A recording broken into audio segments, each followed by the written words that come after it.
Hi అందరికీ. Today నేను lunch box కోసం ఏం ప్రిపేర్ చేసుకున్నానో చూసేద్దాం రండి.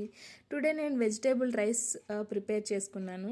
సో దానికోసం అనేసి కుక్కర్ పెట్టుకొని స్టవ్ ఆన్ చేసుకొని ఆయిల్ వేసుకొని అందులో కొద్దిగా ఆనియన్స్, బిర్యానీ ఆకు, కరివేపాకు వేసుకొని బాగా ఫ్రై చేసుకున్నాను. అది ఫ్రై అయిన తర్వాత టమాటో కొంచెం వేసి అది కూడా ఫ్రై చేసుకున్నాను. టమాటో కొద్దిగా ఫ్రై అయిన తర్వాత again turmeric powder and salt వేసి బాగా ఫ్రై చేసుకున్నాను అనమాట. సో అది ఫ్రై అయిన తర్వాత అంటే ముందుగానే పచ్చిమిర్చి వేసి ఉండాలి, బట్ మర్చిపోయాను. ఇప్పుడు వేసుకున్నాను అనమాట. పచ్చిమిర్చి అండ్ అల్లం వెల్లుల్లి పేస్ట్ వేసుకొని బాగా ఫ్రై చేసుకున్నాను. అండ్ నైటే వెజిటేబుల్స్ అంతా కట్ చేసి పెట్టేసుకున్నాను. అందులోకి చిన్న బఠానీలు కూడా నేను నానేసి పెట్టుకున్నాను అనమాట. అన్నీ కూడా దీంట్లో యాడ్ చేసుకున్నాను. సో ఇలా ఫ్రై అవుతుండగా కొద్దిగా కొత్తిమీర వేసి ఫ్రై చేసేసుకొని అందులో ఈ కట్ చేసుకున్న వెజిటేబుల్స్ అంతా వేసి ఫ్రై చేసేసుకున్నాను.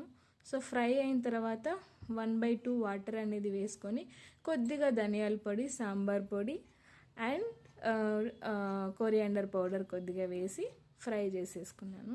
ఫ్రై చేసిన తర్వాత 1/2 వాటర్ వేసుకొని కొద్దిసేపు ఉడికిన తర్వాత నేను ముందుగానే కడిగి పెట్టుకున్న రైస్ అందులో వేసేసి కుక్కర్కి మూత వేసేసి ఒక 2 విజిల్స్ పెట్టుకున్నాను అనమాట. 2 విజిల్స్ అయిన తర్వాత ఓపెన్ చేసి చెక్ చేశాను, చక్కగా వచ్చిందనమాట.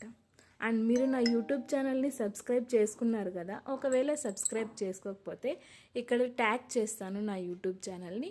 Please subscribe and watch. Thank you for watching. Vegetable rice అయితే సూపర్గా వచ్చింది. Thank you guys.